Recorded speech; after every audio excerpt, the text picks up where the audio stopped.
Hello, I think I'm live. So, hello and welcome. There's Al on here, LMB, young Helen. Good to see you. Who else? We have Polar, the traitor guardsman. David, hello, David. So, yes, please click the like button if you like it. Let me sip my tea, and then we'll start. Anyway, Happy New Year. If I haven't said that to you already. Yeah. Oh, right. So, young Sean, hello. So, first off, apologies for the live stream being not yesterday. For some reason, I thought yesterday or today was the 10th, when it was yesterday was the 10th. But luckily, young Sean corrected that, and we're all here now. So, a few things to talk about today, or I'd like to try anyway. I tend to fail. We'll talk a little bit about AI in research, because I've had a interesting experience with that. I'll talk about decolonization, because that gets a bad rap, and I want to give you a very interesting example of that, which may make you perceive it quite differently. And then we can go over some news, some things that have happened. Probably do that first, actually. And then I can answer lots of questions. Hello, Nancy, from Oklahoma. So, yes, if you have questions, usual rules apply, which is you put a Q or question at the front of your comment, and then when I whiz down the comments, I will I'll hopefully see it and come to it. Now, the questions I'll come to slightly later on in the evening or afternoon or morning, wherever you are. So, yeah, just bear with me. I'll say we do the news first and talk about a couple of things which I think are quite important. And then we'll get on with any questions you all have. Hello again, Joanna. Good evening. Dog again. Oh, thank you very much. That's very kind of you. And yes, so where do we start? We start first off to see if I can actually share my screen. I can't remember, did I talk about Neanderthal paintings and what it was? I don't know, but we'll come to that. If anybody can let me know in the comments. The patrons and YouTube members know, but others may not. But yeah, let's talk about a bit of news first. So let me share my screen. I'll share this screen. So there we go. So first bit of news I'd like to share is that we found some poisonous arrows, or arrow tips, the stone tips. And they have been dated to 60,000 years old in southern Africa. So these are being used by humans who didn't migrate out of Africa. This is sort of later, earlier on. So in fact, maybe the humans out of Africa would have had poison-tipped arrows. I don't know if they could find poisons, but it was quite interesting to know that we were actually using bow and arrows then quite clearly 60,000 years ago, and as I had the ability to put things on the tips to increase the chance of killing. And I thought that was really quite interesting. This is behind a. Is it? Oh no, you can actually download. Can we download the PDF? You can. Woof. There you go. It's a free one. So let me. If I can, I don't know if I can put a link in the chat if anyone wants the. God, look at this! I'm getting really IT computer literate thingy. So yeah. So if you want the paper, there's a link in the chat if you want to read it. But I thought that was very interesting how they dated it by looking at the sediment around the arrowhead where they found it. But yeah, but worth a look if that interests you. The development of weapons and alike in the Paleolithic. Hello, Sailor Cat from Portland, Oregon. Hello, Oakstrong. Good morning, 3 a.m. Wow. Thank you so much for staying up or getting up early. I don't know which one you're doing. So yes, that was one piece of news. The other piece of news was actually from Britain. So let me pull that up.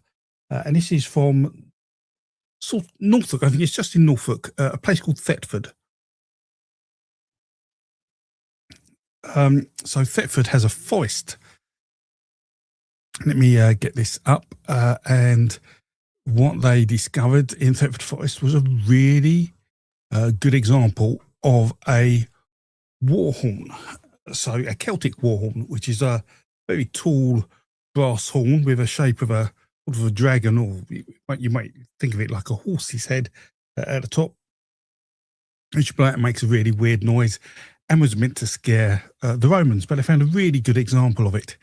It's on the BBC news site, which probably means the dig directly work with BBC journalists, because that happens sometimes. Yeah. So we can't, there isn't sort of a paper yet. If you want to know more about the BBC article, let me just post that. That's what that is. What's Sean saying? It's interesting because, for instance, Australian Aboriginals didn't use bow and arrow. So that's quite interesting. So yes, the use of spears is understandable over swords because you have better length, but no bow and arrows from the Aborigines, who would have left it around 50,000 years ago, we believe. So, which I'll come to that in a second because I posted that. Yeah, the Carnix. That's right, Vitar. Yes. So that's what the trumpet's called, by the way. So I'm not just saying the word Carnix for no reason. But yes, it could mean that perhaps arrows were only just being used at that point, or they couldn't find materials in Australia to make arrows, and then by the time the modern humans came to Australia, they hadn't found materials to make the bow and arrow. Perhaps a number of generations had passed where they forgot to make the bow and arrow. So that's interesting. Not the percentage we don't know anything about. What's this? The trade classman 5. I don't know. I've obviously missed something. We don't know. 99% of the animals and creatures that have been lost. Yeah, there's probably many species that have become extinct. We're not aware of. Probably many of insects rather than mammals. We've got a vague idea of the mammals. But the other thing that came up this week. So I belong to the UK Folklore Society. They give out a magazine every quarter. Folklore, very good.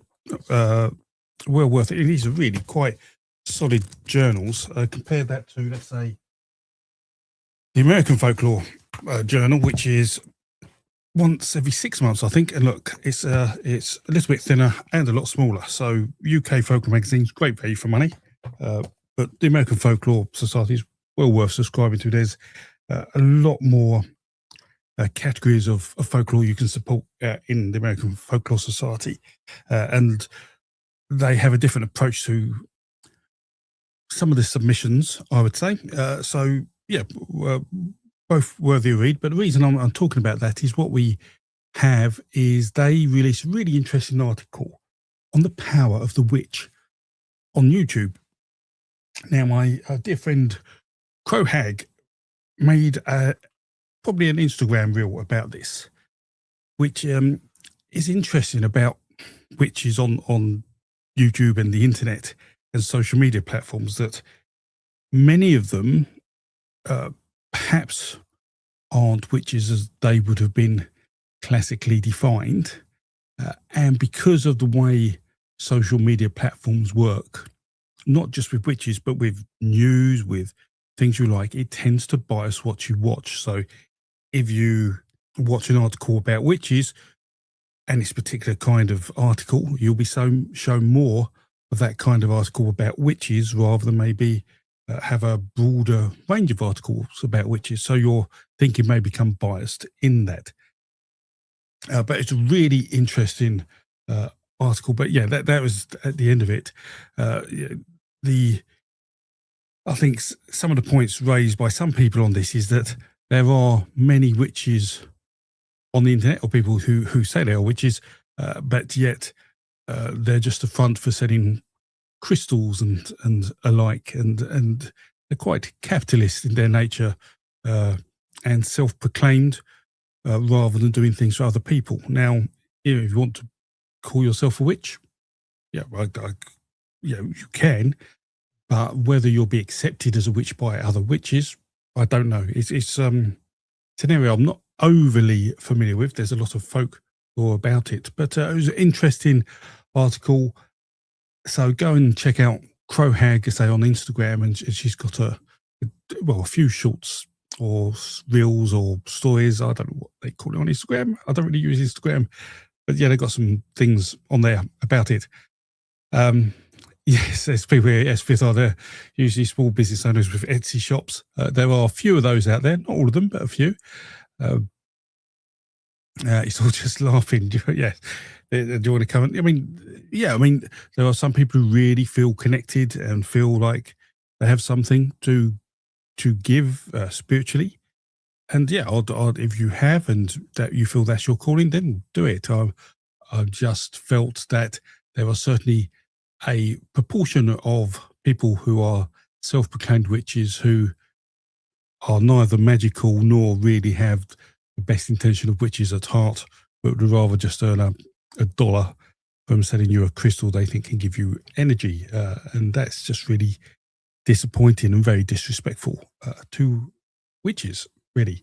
So the other piece of news that came out, well, it wasn't news. There was a couple of papers released at the end of last year about DNA in Europe and the migration of people. And some of it we've already known for a year or two. We've had sort of clarification, such as the first modern humans in Europe who got here around 45,000 years ago were completely wiped out and replaced at around 30,000 years. And even then, when the glacial maximum came, they sort of almost wiped out again and came back. But what was quite interesting was around skin colour. And I know this can be a bit of a contentious topic amongst certain niches of the internet as well. And so this may upset them, but who cares? So the view is, and we've known this for a little while because of like the Inuit and the people in Siberia, that skin colour changes based partly on climate, but primarily on diet. So what they have found, if we get another article up for you guys, is that this was on the Max Planck Institute, that they gave a talk on DNA across Europe, and they looked back at Otzi, the Iceman who was found in the Alps, and I think that's quite hard to see. I don't know if I can zoom in. There'd be better ones of that. But where we used to see Otzi, they used to call him as Heidi's grandfather, so a white-skinned man with grey hair and a grey beard. They've actually realised he was dark-skinned and balding. And the reason for that is that he was pre-Neolithic farming, and he was originally Western hunter-gatherer, so that they found that skin colour influence from dark skin came initially from Asia, where it wasn't significant, but those people had blue eyes, where the people in Europe had brown eyes and dark skin, and in Asia it was blue eyes and slightly fairer skin. But when it came to Neolithic farming and a complete change of diet, more grain-based rather than meat-based, the vitamin changed, and so you're having lack of vitamin D and the like.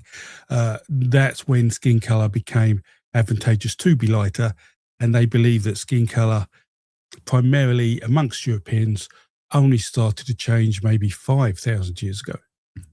So I thought that was quite interesting. So right, let me just check how we're getting on here. I don't want to be cast a spell or a curse on. So let me make sure I haven't upset any witches here. Right, there's a few comments about witches. Hello, Kitty. So yes, so that was all the latest kind of news going on the internet, which I thought all that was quite interesting. I don't know if there's any other things, but I've put those, if you're a YouTube member or a patron, I've put that DNA video by the Max Planck Institute as a link in the community posts sections, and I've actually underneath it put links to all the papers. So if you wanted to read any of the papers that are mentioned in the talk, they're all there, plus a couple of others I was also looking at. One was really interesting, that they've discovered that Argentinian ancestry goes back unbroken for over 8,000 years. I thought that was quite interesting, especially with everything going on above them in terms of Incas and Aztecs and Olmecs and the like, which we do see some changes. So I don't know if that was due to a more or a different approach by the colonists, or like the Spanish, or not. I do not know. Give me 1 second. I just got suffering a little bit from a cold. Right. So there's two things I want to talk about before we get to questions properly. One is AI, but whilst I've just mentioned the word colonial, I want to talk about decolonization and a thought I had about it, and a question I had. I love tea. So when people talk about decolonization, people can, it can be quite a polarizing thing, because some people think it's quite politically driven.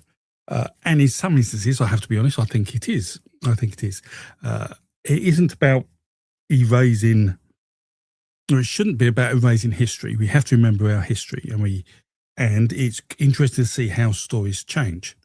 But what really decolonization is about, in terms of how I approach it, is it's trying to recover original stories, the original narratives, before they have been mutated or corrupted or evolved, depending on your view of it, by the third party, these colonialists.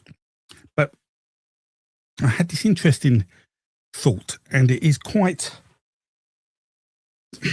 sensitive, but again, hey ho, we're here to learn and to challenge and to make the world a better place. So if we look at Eastern Europe and we look at their creation myth, and I've made a video about this, and in Bulgaria, and we see traces of this in Hungary, the Transylvanian region, Romania, they have a creation myth based on the Earth Diver. And the Earth Diver, if you're not familiar with it, is the creation myth where the world is a primordial ocean, and on it is normally a water bird, like a duck. And the duck dives down to the bottom of the ocean to get some mud, brings it to the surface, and that mud turns into land, and land is created. And that is the start of a creation myth, and it's with a duck. But when we get into Eastern Europe, they have that creation myth, but it is no longer a duck. It is been replaced by God and the devil. So in effect, you could argue that it's actually the church, probably the Roman Catholic Church, but maybe the Orthodox Church, because we're talking Eastern Europe here, has in effect forced the corruption of a story to make it fit the narrative of a culture that needs now to follow the Abrahamic Church. So my thoughts on this is that in terms of decolonization, what we would do with that story is to take it back to the Earth Diver and say this is probably what the original story was. But more interestingly is then, are we saying to Europe, but anywhere, that actually the church has corrupted so much folklore that we should decolonize,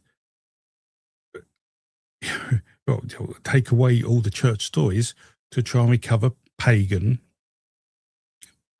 myths and legends and folktales? And if that's the case, who's going to do that? Who's going to pay for that? Is that the church or not? And that was just an interesting thought I had. So yes, Kitty, the God and the devil build the earth from the story. So God forces the devil to dive down to the bottom of the sea to get the mud and bring it back up, and God tells the devil that I think he must say this mud is for God and to build the land. And when the devil comes up, he says it's for the devil, or the devil will rule the land, and all the mud slips out of his hand, and he has to do that 3 times, as good in any myth. They bring some mud to the surface, some land is built, and then he and God sleep in the same bed overnight. But when God's asleep, the devil rolls God off the bed and hopefully into the sea for God to drown. And he pushes him, but God lands on a bit of the land, and the devil tries to push him into the sea, and he doesn't. He pushes him sort of north, south, east, and west, and God wakes up in the morning, and the devil's actually made a piece of land which looks like the cross by rolling God on the mud. A strange story, very much influenced by Christianity because of the cross. So it could be the Roman Catholic Church, could be the Orthodox Church. But yeah, it's an interesting proposition. In terms of, do we get the church to do this? To invest in the decolonization of folk tales, myth, and legend in Europe, and perhaps anywhere else in the world, because without doubt missionaries have caused the corruption of folklore. We see it all the way from New Zealand to South America, so in Europe and in Asia, and in the Americas, I'm sure, in tales of First Nations people. So that's a really, it's just a thought I wanted to share with you, and I'm not too sure what to do with it, other than to tell you it and ponder how to change the world to make it better for that. So let me just quickly check the chat. Stephen Q. Okay, I mean, there's a question. I can't see the question. Right. Nadia. Hello, Nadia. The church before the Great Schism of 1053 years. Yes. Well, there was, let's say, the Orthodox and the Roman Catholic, but but there have always been splits of church all the time. I mean, there was tens of versions of Christianity even before the Roman Catholic Church came along, certainly the Near East. I can't see any questions. Yes, Sean. Actually, everybody, and that's a good point. That, the problem with decolonization and any approach to try and create restitution in some way is that where do you begin and where do you end? I mean, here in Britain, we did slavery, but we have also been conquered by Normans and Romans and Anglo-Saxons and the like. So where do we start? Where do we stop? I mean, it's history is a complicated thing, and even then, we're not 100% sure on everything historical. So, where do you start? What do you do? I mean, surely we should just, to me, rather than give it such a political term like decolonization, just call it, let's trace out original myths of various cultures to the earliest reconstructible set of narratives we can, which is what we do. Well, what I do, but what many of you are probably also interested in. So Lucy says it's not corruption; it's an evolution of a story. And yes, you can argue. I say it depends on where you sit, which is in fact that brings me to a really interesting point. I see you've got a question, Stephen. I'll get to that in a second. But so I'm currently writing a paper. The reason there isn't a World Tree video is I got well into writing my book. So I've now got a book well underway, over 200 pages and 90,000 words are in it. And I'm probably about halfway. So there's lots of adding and probably lots of taking away to do. But the book is built on the foundation of 2 principles. And what I wanted to do was write 2 papers to put those principles out there. And one of them is about the definition of myth, legend, and folk tale. So when I ever talk about what are myths, I tend to talk about myths are sacred. They are truths to the people who are telling the story, and then legends are somewhere sort of on the edge of history and but happen in this world, where myths happen in a different world, and folk tales tend to be sort of fictional. Now, that, in a way, if you look at the papers by people like Bascom and Littleton, who are the ones I tend to quote, that's what their method says. It's very absolute, very static, very dioptic, I guess you could call it. There are two ways: it's good or bad, true or false, sacred or secular, that kind of thing going on. Even though within the text of the papers where they present this, they are more fluid in their description by saying that stories can change, and stories do change. And one of the things I've really struggled with the model I've told people about is what we would call modern myths. So where we have myths like, well, you could even argue the New Testament stories, the Gospels, but something more modern. Aliens and Area 51, that's a good one. So if we talk about aliens and Area 51, most people would say that's a modern myth, or they say it's a folk tale.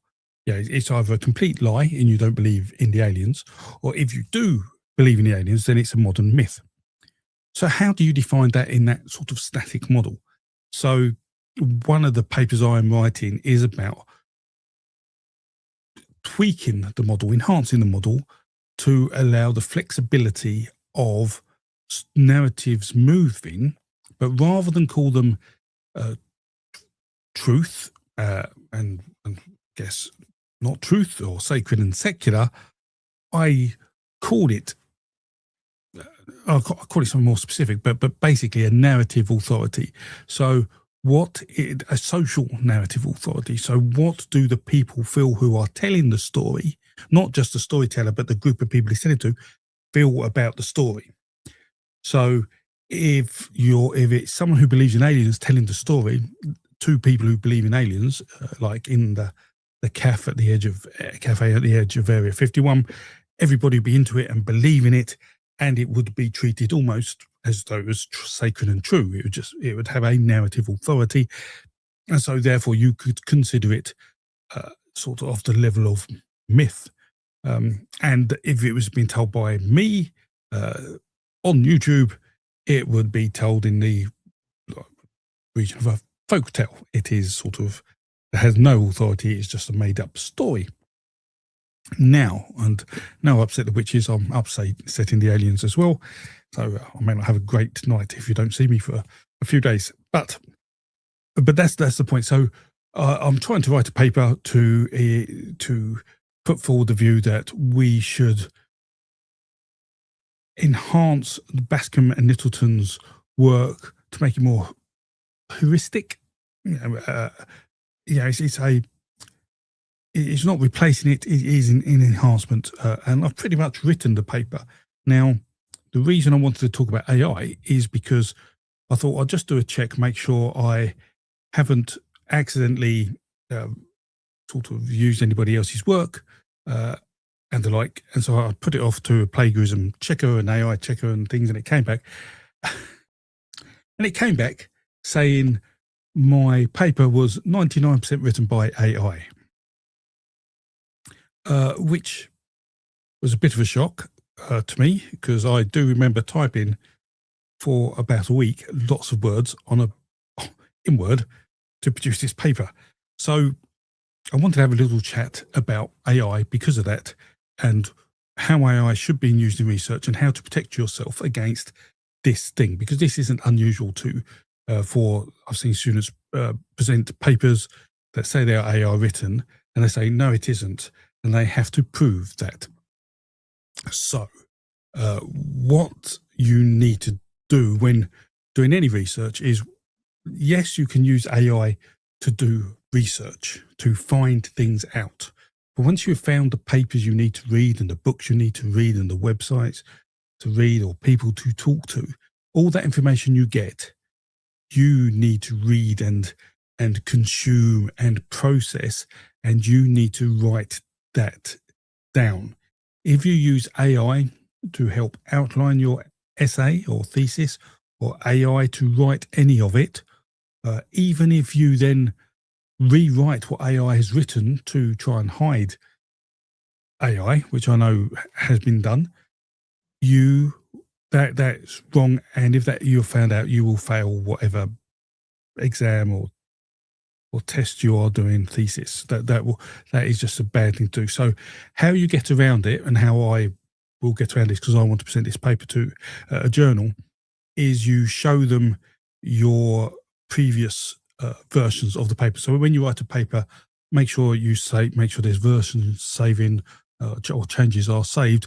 So there's an audit of how you wrote the paper, such that if you submit the paper and the check-in process, which is usually Turnitin in most universities, check it and it comes up as there's any AI in it, you can then show this audit of your paperwork and your writing to show that wasn't the case. Now, I know there are some lecturers and professors who will let their students use AI to improve the quality of the grammar in their essay. So there's tools like Grammarly, and the like, and what's the other one? Paper Pal, I think it might be called, which you can put your essay in, and it will rewrite it or suggest grammatical improvements. Now, some lecturers allow that, but they will only allow it if you show them your before you put it in and after. So again, you have an audit trail saying, look, I wrote this, I'm really comfortable with this, I just wanted to make it 5% better in terms of tidying up the grammar, because English isn't maybe my favourite subject, and so I use Grammarly, and that's fine, because in the real world you could be able to do that. And I feel, because AI is there in the real world, students must be taught to use it, must be told about it, and and that's the way to do it. So I just want to throw that out there as well as a real world example that even the best of us can get caught by these tools. Not caught, these tools will flag false positives, but this is how we resolve that. We don't. Well, just make sure you have an audit, really. So that's what I'm saying. So when you write a paper, write a thesis, make sure you record that development of the paper, so that if anything happens on submission, you can prove that all is okay. So I think that's a really important point to anyone who's doing any work. So with that, I can answer some questions. So first off, right, here we are. Can you say something about the genius Loki?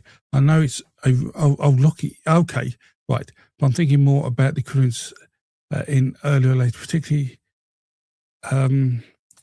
What can I say about him? So what are you after motifs, Stephen? What? So what exactly? More about equivalence. So equivalence in tribes. I'm not too sure we can do that. Let me just check my Obsidian, because Obsidian is.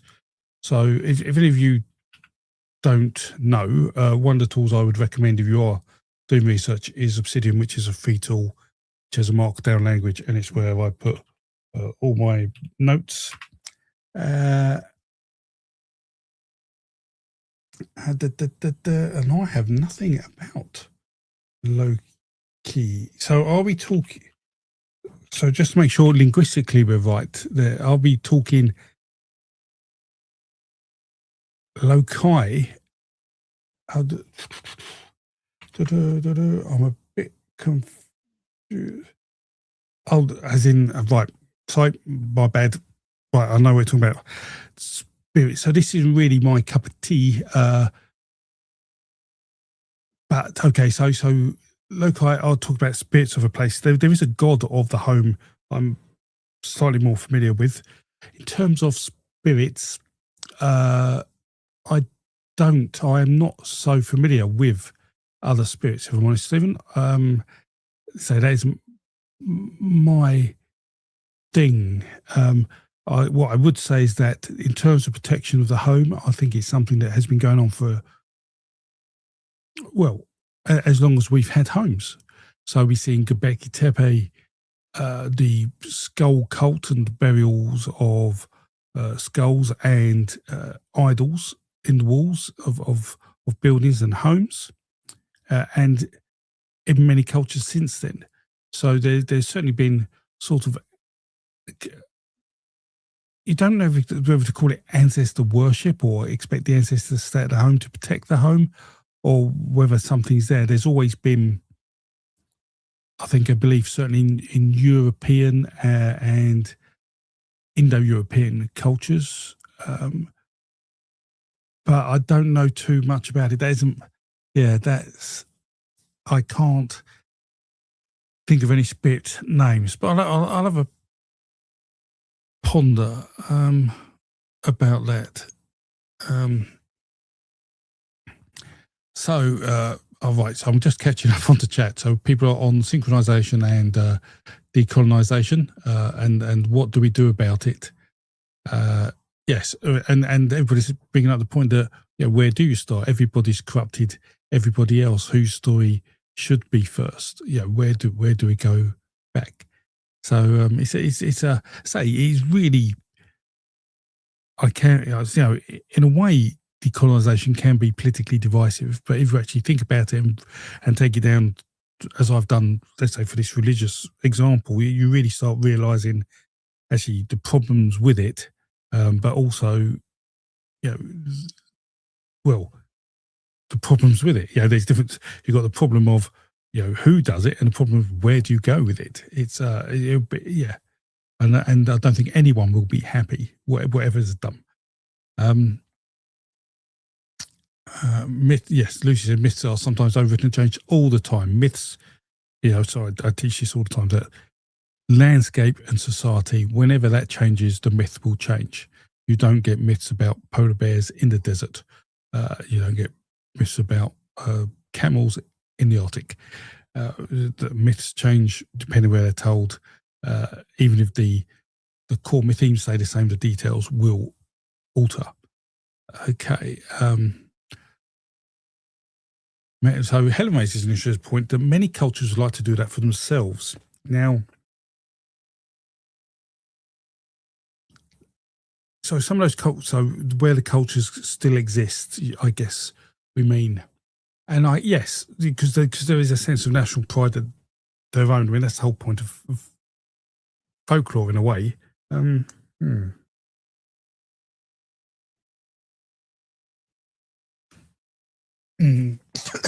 Excuse me. How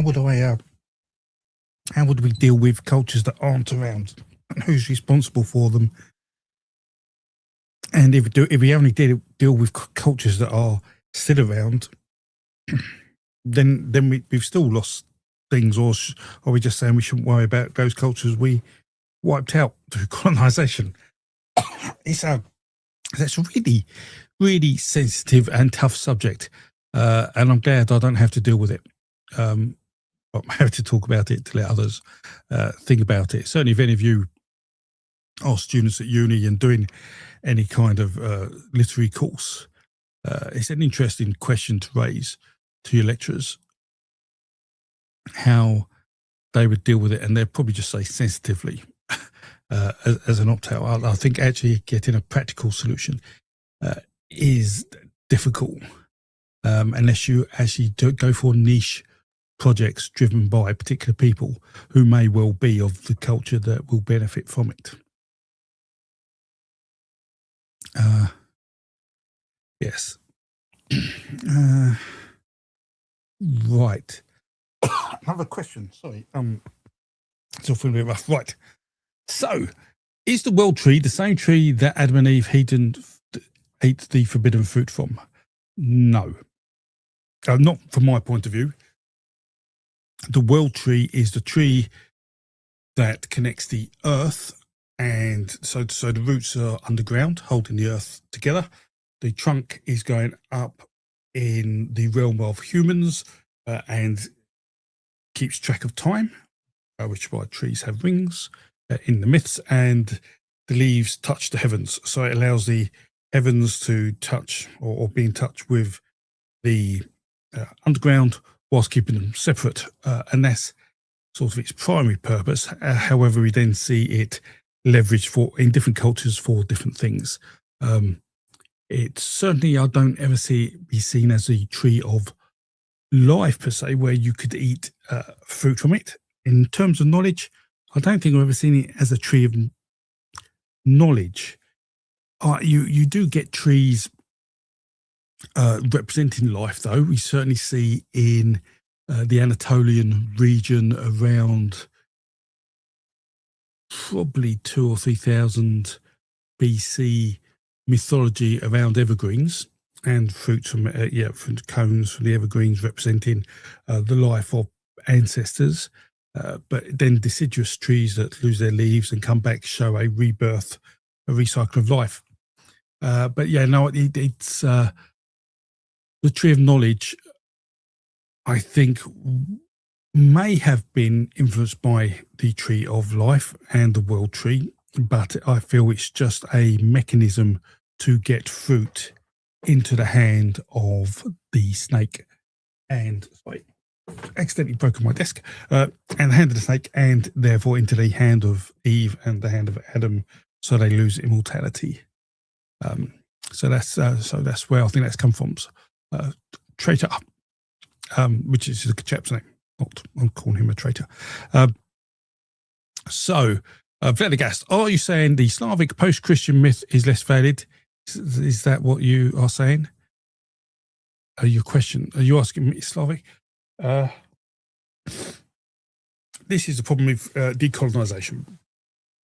When is a myth valid? What we're saying is that when I'm talking about the paper I want to write around narrative authority, social narrative authority, whoever's telling the story and to whom they are telling it, you look at that social structure, and if to that structure the story is more valid, then it is more valid. To people outside that social structure who may be have different beliefs, it may be less valid. So it is absolutely dependent on who is telling the story and to whom. That's what I'm saying, if it was referencing that. Hello, Bungle. Christianity is cool because it's a real thing. The belief in Christianity is a real thing, absolutely. So I'm just checking for questions.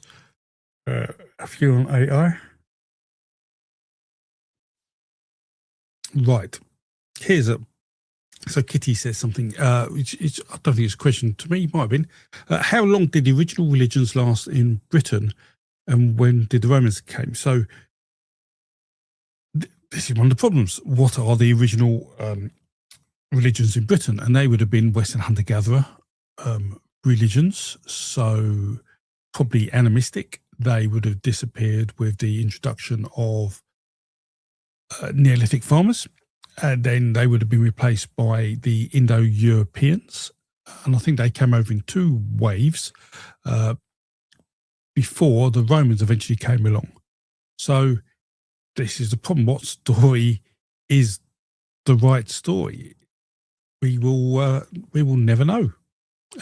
Probably we could take a probabilistic guess, but that's where we are.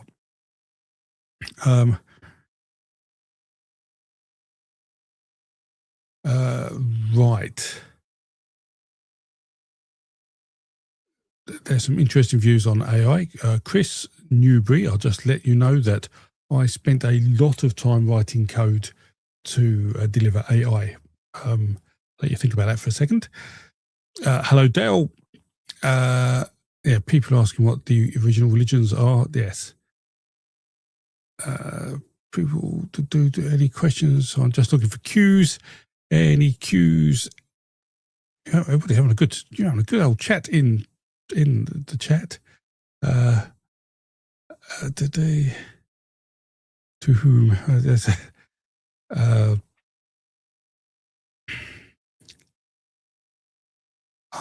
Right. There's interesting. So Vithar says Dr. Crawford had a really cool take on Yggdrasil, believing it could be Sleipnir's true name, the terrifying man's horse. That's interesting. Taking Ygg as terrifying rather than as a name for Odin.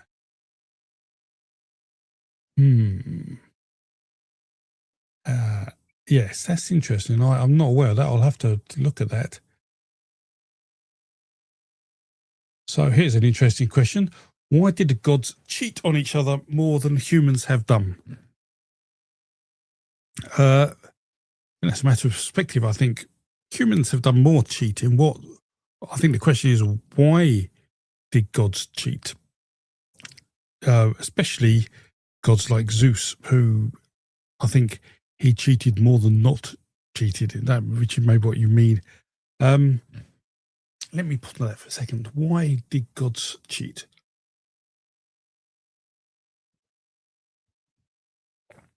So,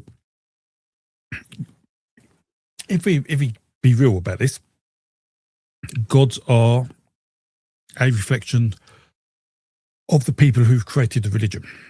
So, it was the Greeks creating the religion, and Zeus being very unfaithful to his wife, that would probably reflect what some in society were probably doing. So one could argue, it's humans who cheat that have influenced the stories of Zeus. That must have happened because you don't have that much going on about it otherwise. So yeah, that's I think that's the bottom line. That it was a very different world. You have to bear in mind that families didn't necessarily stay together much. Husbands were working and often traveling, maybe on trade routes. It could have been gone for weeks or months, and it's a different perspective on life, and it does seem to be very focused on men doing the wrong thing, but they couldn't have all been doing that with innocent women, because there are some people go around. So I'd imagine all people of all sexes were doing all sorts of things they shouldn't be doing, and they probably always have and probably always will. I don't know if that's good or bad. There's right. So lots of talk about the original stories. Yeah, we actually have. Let's say, where do you talk? Do you go back pre-humans, pre-modern humans? When I made a video about the Neanderthals and when did they talk, and if they spoke, does that mean the ancestors of Neanderthals and humans spoke? And if they spoke, were they telling stories? And if they're telling stories, are they the stories that the original story should go back to? It really is it's something you can't solve. And this is the problem with decolonization. If you wanted to do it truly, where do you start? Where do you stop? It's an impossible thing to deliver, I think. But for some people, it may give a sense of, I don't know, it wouldn't be closure, but it may help dealing with, some of the trauma of the past to your culture, depending on how it's affected you. I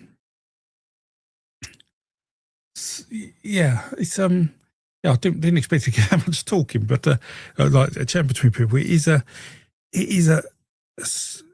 subject I don't know how we deal with it, because I haven't heard it spoken about from a religious perspective, only from Europeans went around the world, they destroyed culture and changed all the stories. So let's get our stories back rather than, oh, the church went around the world and did that. So yeah, it's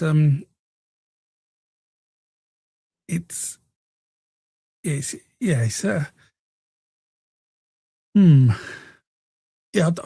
I'm not sure how we can deal with that for people to take notice, because anything you say to the church tends to ignore, because it's got enough on its plate as it is.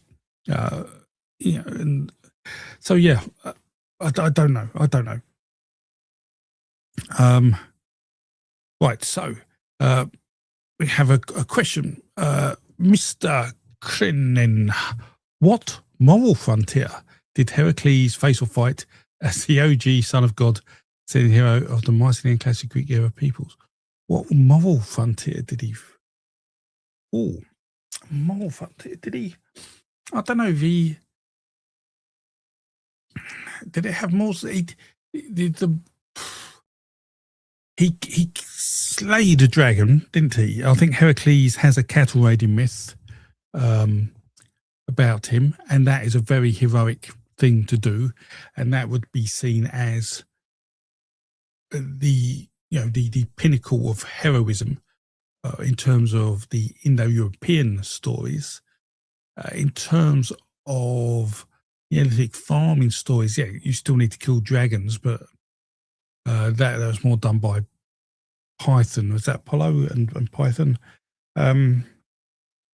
So yeah, I don't think he actually done. Did he stand up for good in anything? I'm not sure morally he did in a way we would necessarily recognise today. He wasn't like a Jesus figure, but he did his heroic deeds, which was required by society. So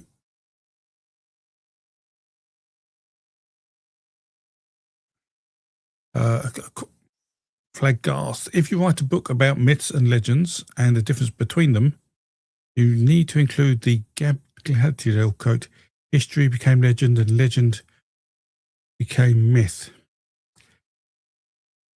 Yes, the sacralization of folktale or history, I guess, that will be touched on, as will be the desacralization and the resacralization and the euhemerization, I guess you'd call it, and the mythic. Do you call it mythification? It's probably a better word for it. But yes, they'll all be covered. Don't you worry. It's a good, nice quote. Sin is an Abrahamic concept. Sin's quite easy. Sin means miss, I believe. I heard somewhere that, and it was used when hunting. So if you missed your arrow or your spear throw, it was considered a sin. That's where that came from. Morally, though, it's an Abrahamic concept, I believe. Right. So another question. So is that, are you Ouroboros or Red Ouroboros? So he asks, what am my view of the new Odyssey trailer? I talked about this, I think, on my last live stream, which is I'm not as pedantic about history when it comes to cinema and entertainment as other people maybe on YouTube. I know it is not going to meet my expectations of being historically accurate. But also because the Odyssey is just myth. Yeah, and we're not entirely sure when it happened. There are some indications that some of the story in the Odyssey actually happened, probably 400, 600 BCE. Some of it should have happened maybe 1000 BCE. So when people say it's the wrong kind of armor, you've got a 600-year period where we've gone from like Copper Age, Bronze Age, Iron Age, sort of. How do you can't? There's never going to be a right way to do it. So make it the best, most entertaining way. That's the way I look at it. So just do that, but don't expect a story or film you can watch and think that's the equivalent of reading the book, The Odyssey, because it won't be. Much like Troy is absolutely nothing like reading the book, The Iliad, and the films of The Hobbit are absolutely nothing like reading the book of The Hobbit. Cinema is entertainment. I mean, there's storytelling, and you can, when you tell stories, you're allowed to enhance them and exaggerate them to make them entertaining. That's how stories develop and become great. And so is Chris Nolan decolonizing Homer's work, or colonizing it. So although he's got the original, so we go back. But yes, no, I'm happy. I'm sure Christopher Nolan is a brilliant director, and I'm looking forward to the film. I won't get upset with historical inaccuracies. I just want to be entertained. That's my sort of view. Any other questions? I'm looking for cues. Put a cue at the front if you've got any questions. Oh, there you go. Sean, hello. Right. Does it make phylogenetics of the biblical myth theme origins of migration in prehistory impossible because its vast influence everywhere, including Americas, since 1500? Does it? What is it? Does it make phylogenetic because of us? What are we talking about? Yeah, what happens? Are we talking changing language? Are we talking the Greek influence? What would you like to give me a bit of context? I'll narrow this down. Well, I can't see that, but what I would say is phylogenetics in the Bible is really difficult because there are so many versions of the Bible. Do you go from the Dead Sea Scrolls? Do you go from those Gnostic texts, or do you go from what version of Mark? Do you go from the original version of Mark, or do you go from the one where Jesus is actually seen resurrected? So I think doing phylogenetic work on much of the Bible will be a challenge. I think, because if people get this, so for example, when people ask me, was Jesus real? I think the question's loaded, and it's the question is wrong. I think the question is how much of Jesus' story is real, because I think anything about Jesus before he was baptized by John the Baptist is probably myth. After that, it could be legend, could be folktale, could be historical. So it isn't something you can actually say yes or no to, and that's the whole Bible goes to that, because there is so much in there, and it has been changed so much and under so much influence by so many different people. I don't think we can do phylogenetics, but we have to be very clear on the text we're using when we're doing it. That's all. And people would challenge that if we use the wrong text. We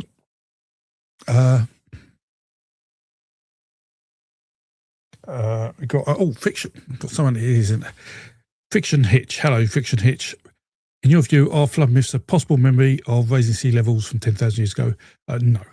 So the flood myths persist because there are floods everywhere in the world.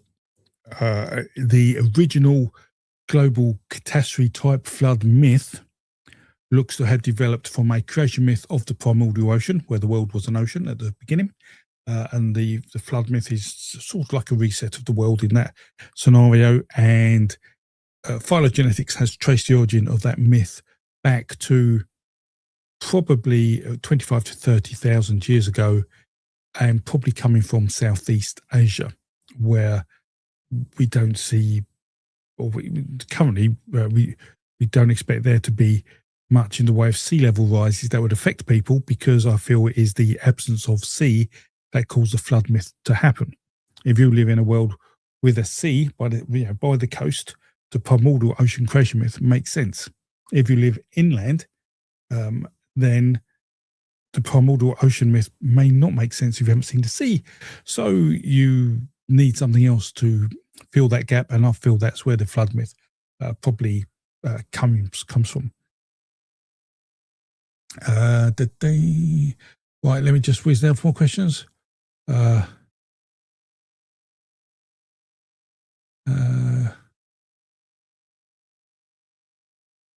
Sean says the myth theme we find in the Bible, because it's changed so much. The myth themes in the Bible change so much. So can we do phylogenetics on them? Well, yeah. I think my answer still stands, which is that providing we refer to the particular text we're using, we can. But as you say, the Bible has changed so much. You would want to go back to the earliest versions possible, and then you have issues. It's because what most people don't even realize is that most copies of the English version of the Bible isn't a translation. It's more of an interpretation, and it's a average interpretation at that. So if you wanted to read the Bible in English, I would highly recommend the Jewish Study Bible. Look at that instead of the King James, and just look at the differences, and it will amaze you. And then in terms of New Testament, the Allen text, I think it's called. Do I have a copy? Yeah, I do have a copy somewhere. It's by a chap called Allen, someone, which is basically a copy of the New Testament with all the amendments we've seen in it. And some verses have like 10, 20 amendments to them over the history. So we have to go back in time. But yes, it will be a challenge. And I feel we would probably have to do it a chapter at a time. Sure, I think that's the way we'd approach that. Right, let me whiz down, see if I see any more questions. Oh, blimey, Sean. I've just seen your $5 thing. Thank you very much for the $5. You didn't have to do that, but thank you. Really appreciate it. And hopefully I've answered your question. If not, let me know, and we can. But yes, you're right. Many of the biblical stories are based on earlier myths. So, for example, if you look at Adam and Eve, there's the very first version of Adam and Eve that appears in the Bible. So we could use that, our earliest version of that, and deconstruct that using myth themes to study that. Or we could know as computational comparative mythologists that there are earlier versions of those stories from Africa. So do we get those versions of the story?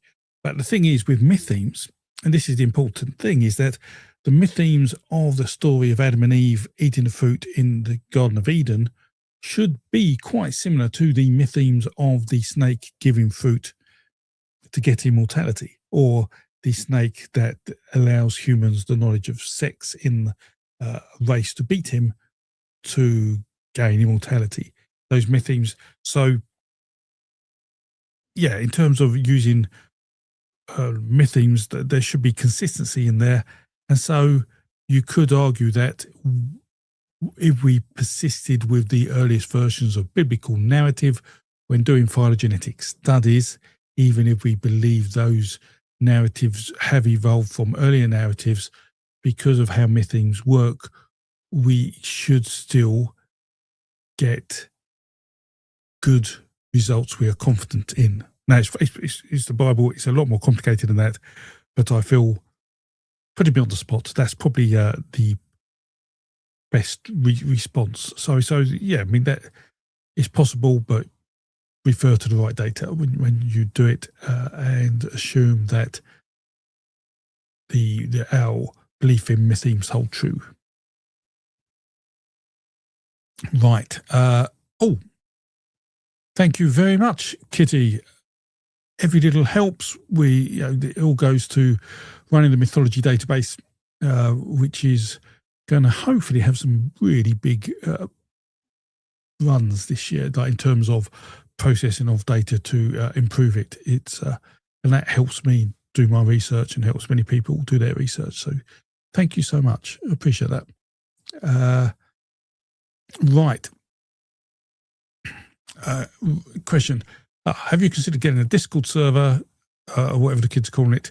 I do have a Discord server, of Clickenful Discord server, I believe, but I just don't have time. I can't give it any time. I am awful with time. So I think it was probably the end of the second week in December, I was making the World Tree video. I then got distracted by my book, then had a bit of Christmas, then did a bit more of my book. Then I thought, actually, I got to a point in the book where I needed to write one of my papers, which I've mentioned tonight. And I've literally just put that paper away after I got the news about AI. And I thought, I'll get all the paperwork together to send off another week. And I'll concentrate on the World Tree again. And I just don't really have time to look at Discord in between everything. If people want to talk to me, yeah, there's some good chats going on. It's in some of the comments on the YouTube member stuff, but certainly in the Patreon, there's some really good conversations. So that I can sort of keep up with, even if I give people the wrong dates and respond to the wrong chats. It sort of makes sense in the end. That sort of works for me. So here's a traitor. Jesus went to learn from 3 wise men in Persia. There are scrolls in Iran about Jesus learning and traveling in the missing years. I'm not too sure how true that is. I know the number of wise men who turned up for his birth is not known. He never says 3 wise men. He just says wise men, I believe. There's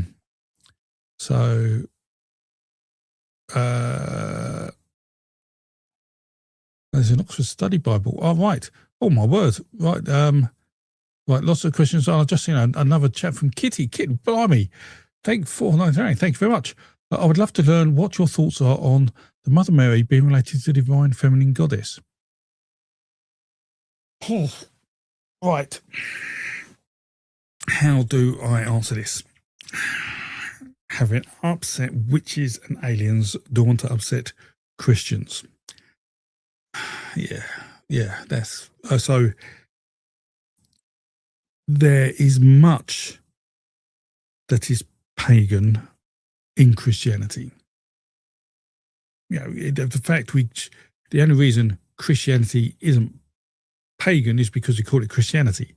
Before Christianity came along, religions really didn't have names. They were just localized religions everywhere. You know, there's only Christianity that caused that difference. So you would expect, if you remove the name Christianity from it and looked at it bare bones, you could compare it to other pagan religions. And so, yes, you could argue that the divine feminine figure could be the Virgin Mary, who, and I'm pretty sure she wasn't a virgin originally. I think that was an alteration of the story as time went on. But certainly Jesus needed a mother. So I feel we also have to bear in mind the influence of the Gospels, and the influence of the Gospels are primarily from Greek writers, and Greek writers would be familiar with sort of Greek myths, you know, Homer and the like. So, yes, I feel there would be influence in there, and that's probably the best way to look at these things, Kitty, is that we remove the Christianity label from Christianity and then look at the religion as what it is. You know, the communion, the ritual of communion, which is like a human sacrifice, metaphor for human sacrifice. You know, they have baptism, which is, you know, the cleansing of the body, funeral rites, you know, going to the underworld, buried in the earth. It's just paganism, but with a prettier name. There we go. You can clip that if you want. Christianity is paganism by a prettier name. So, yes, there's certainly influence in there. And that's an interesting question. Thank you. So, Another question. So, Senna, hello. Right. History repeating is often framed as a warning, but it can also point to resilience. What historical patterns do you see emerging again today? Oof. That depends where you are in the world. I feel that sometimes what we hear going on in the world is biased and biased to what the person is looking at, gets more of the same, biased to the country you're watching in. I mean, I when I go to look at the news in the mornings, I read 4 or 5 different news channels around the world just to get a better view of what is going on in the world that is important. So if all those news channels are talking about the same thing, you can be sure that's important. But if they're all talking about different things, then you can assume there are less important things there. So, but what is going on? History repeating, just, I think the world order has decided to become fluid again. So consider it much, it isn't like the collapse of the Roman Empire. Consider it more like the withdrawal of Rome from Britain. It's like the withdrawal of the United States from NATO. I think that's a metaphor, and that's going to be interesting to see what goes on there. I see there's lots of other things going on regarding immigration that I don't want to get into politics. That's but yeah, there's some awful things. I think we certainly have stepped backwards in time.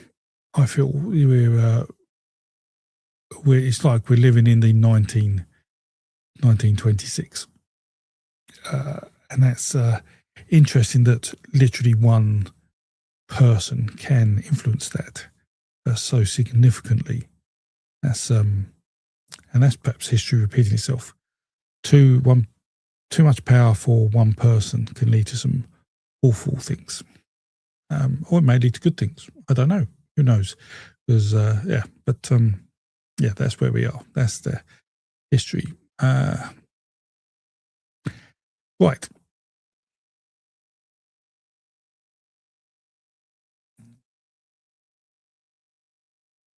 Let me just so I'm just whizzing down to the very bottom chat. That's very bottom of the chat.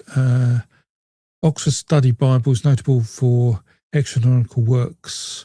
Okay, so people are saying the Oxford Study Bible, or there's Nadia's recommending the Oxford Study Bible over the Jewish Study Bible. So the Oxford Study Bible probably then is Christian-based text. Yeah, because it's got New Testament in it. So, okay, that'd be interesting to see where it gets its original source text from.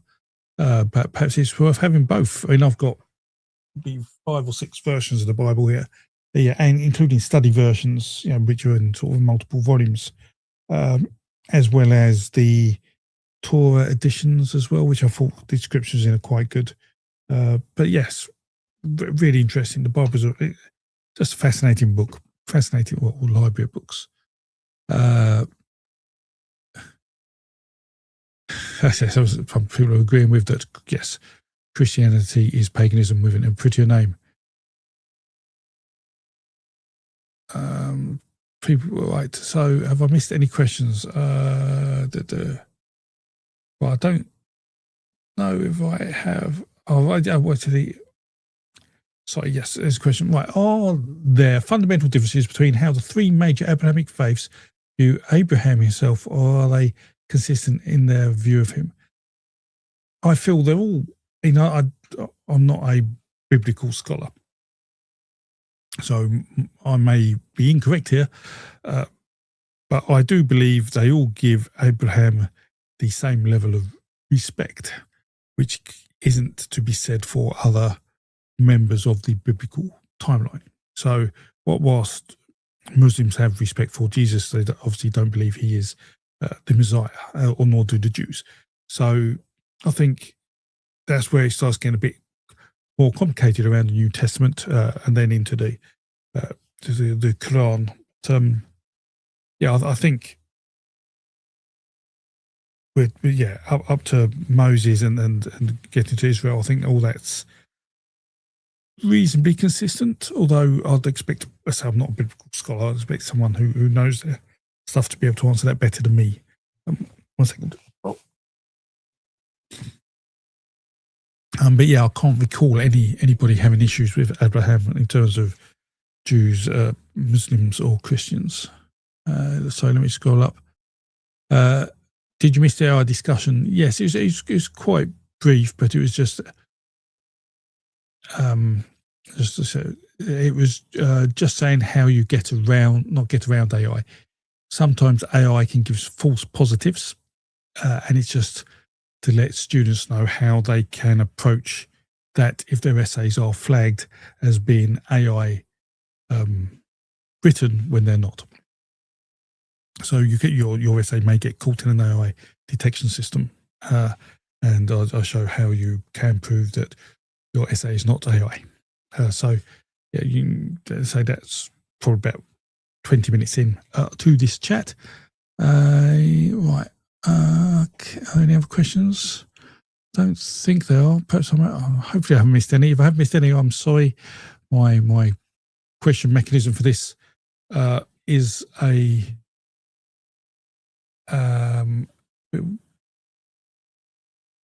bit sort of primitive.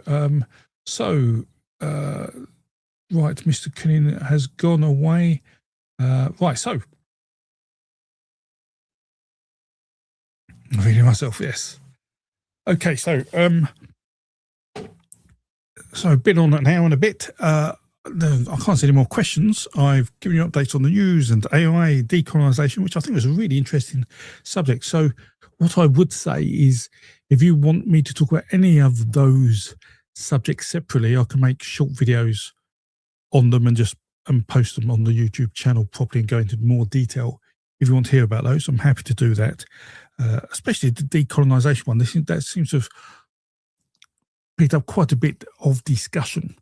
Yeah, and I'll probably need to think about that for a bit in terms of viewing on answers, other than say I don't know where we would go with that. But yeah, really interesting. But I'm pleased people took it what it was meant. You know, it was a discussion on how do we deal with these things. In terms of proto-Finno-Uritic mythology, I haven't done much on that. I've been quite focused on everything other than making videos, let alone doing additional research. So my promise is that I will get a video on the World Tree out this week coming. I'll have to, because I'm working in the States for a couple of weeks after that. So I'll have to get that out. Then I will focus on my paper, my book, and till I get back while I'm away, like my spare time, and then I'll make another video, and then I'll see how much time I've got. So just so everyone's aware, I am going to try and make just one video a month on mythology. So I'm going to step back away from the more history type videos after the World Tree and make more mythology videos again, because people said they miss me telling stories and expand them. So I'll be doing that. But I really need to get a book out, and I really need to write a couple of papers, because I've been doing YouTube a few years and I haven't really produced any what I would call serious academic research for my peers, and I want to get a couple of pieces out just to say, yeah, I'm still alive, and which will be foundational aspects to the book. So I really want to focus on that this year, and hopefully that will in itself give you lots to read and learn.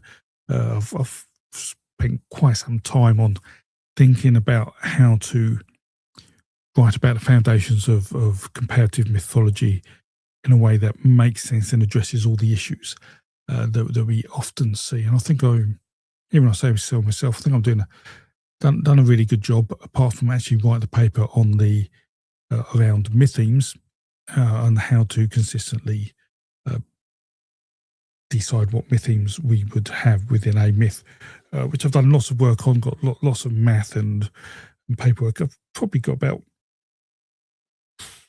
a 50-page paper in draft, but I really want to tweak that up. So there's lots of writing going on, and that's where I'm really going next. So in terms of little pieces of research, easy questions I'll probably answer, but anything that requires me to put significant time into things as much as I want to, I will put to one side. So which is the furthest northern myth you know about? So there'll be the myths from the Inuit. I mean, the Sami are up north, but I'd say the Inuit are probably more up north. And I've made a video about them, and there's all sorts of myths there, normally around how they their shamanesque figure transports themselves into another life, and via an animal, or they do it via a dream. And it's quite interesting that male and female shamans have different processes on how they do that, and that becomes clear when studying those myths. But there's a video on it if you want to look more at that. And then those stories did come direct from Inuit narratives. And I say that because I had a number of people who say they're Inuits in YouTube telling me they're going to report me to the elders for telling Inuit stories when I'm actually using public domain Inuit stories to tell. So I don't know, very, very odd. Right.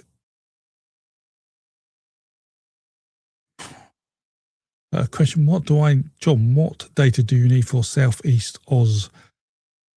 Right. So, in terms of the mythology database, one of the things I haven't done is formally turned on the myth narrative submission piece, but I will do that. That's something else I need to do in the next few months. Then, if you have any narratives you want to submit, you can. All the only sort of requirements are that you, along with the narrative, you put the source information, so where it came from, the author, the year, if you can. That's just so we can validate that information before it goes in the mythology database. But anyone on here who has myths or folk tales, whatever they want to share, that will come very soon. There's also some more updates from Yuri Bearskin I need to add to the database. And on top of that, I do have about 5,000 or 6,000 narratives in the database yet to be added. They're all there in data. I've just got to sort of turn it on and index it. So lots to do there. I'm just a bit behind. Nate says, when we'll be in the US? I'm in the US in a week, 10 days maybe. 10 days, about 10 days. I'm in New York at the Explorers Club doing a talk. And I'll be at Explorers Club for 2 or 3 days doing dinners and things. And then I'm down in Florida to see, hopefully, Derek of Myth Vision. And we'll make a couple of videos if we can while we're there, I hope. I hope that helps. I think the Explorers Club has now sold out. I did mention that at the last live stream I did, that there weren't many seats left. So I think they're all now gone. So that should be a really good night. Some really interesting people there, some great academics there, and the like. So yeah, looking forward to that.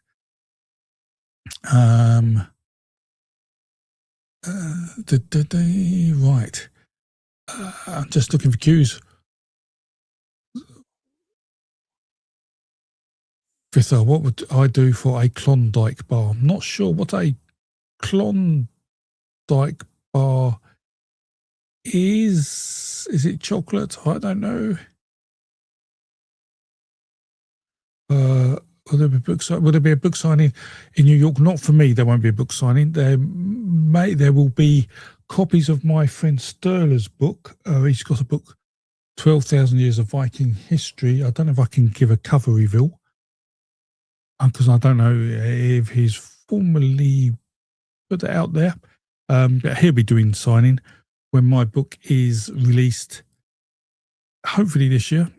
I will sign it for anyone who does pre-orders, that's without a doubt, and for my patrons and YouTube members who want it absolutely, I'll try and get it out as much as possible and get some early releases for people to read and review. So got some plans there. I think I may have missed a question because I've got a question here. Will I go through Louis Massigon's thesis? I don't know what that's in respect to. I must have missed something.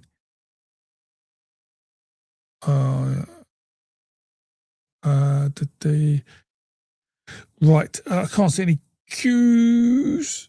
Tell us more about the tell us more about the database if you don't mind. Right, I will do that because that's an important part of my research. So there's a database which you can find at mythologydatabase.com. Can I share a screen?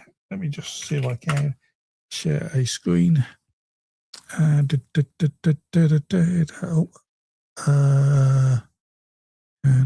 do that? There you go. So it's at mythologydatabase.com, and you can basically search for words that appear in stories, or you can search various kinds of motifs.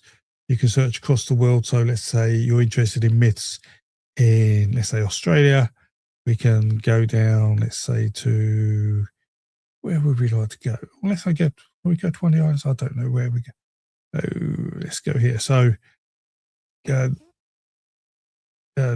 this place, so the mythology of Southeast Australia, and you'll get to see all the motifs that are told in Southeast Australia where there are myths. And if you can look at any of these, a monstrous bird or bat that attacks people, if you click that, hopefully you'll see, it doesn't say it's in Southeast Australia, there may be a data issue, but it'll tell you motifs that are very similar to it. It'll tell you that there are other motifs that are very similar to it, and it will go through showing you all different stories around the world that have that. That is the sort of mythology database in a nutshell. It does far more than that. I will make a decent video about it once I've finished developing it, if you're interested in doing that.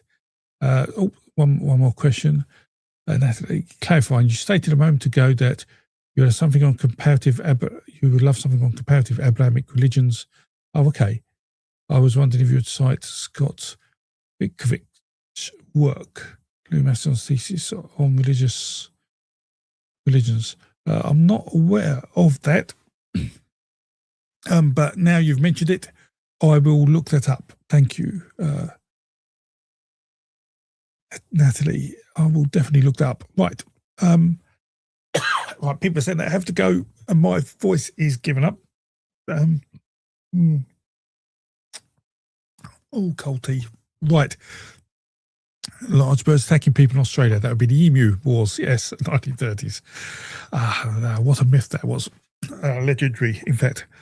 So, I hope you enjoyed that little chat. You enjoyed the news, the updates, the questions, the upsetting of witches, aliens, and the church. And next time I'll try to upset more people. Yes. Oops, sorry, let me get rid of this. How did that come up? There we go. Sorry, Natalie. Right. So thank you so much for your support. Thank you for the super chat things. That's really appreciated. All the support's appreciated. If you do want to support me more, I have a Patreon and I have a YouTube members thing you can go on. And yes, World Tree video out in the next 7 days, I promise. And with that, please stay safe, well, drink tea or anything that makes you happy. And yeah, it was a really interesting chat. Some really good points coming up, and yeah, there are lots to think about. So yeah, stay safe and well, and I will speak to you all soon. I hope it might be a few weeks before I do another live stream because I'm away, say in the States. But I'll certainly try and release a video or two. Certainly, if you want ones on AI or the decolonization stuff on top of the World Tree, let me know and I'll make some small videos and I'll release them over the next week or two. So with that, thanks for everything. Take care and to the whip.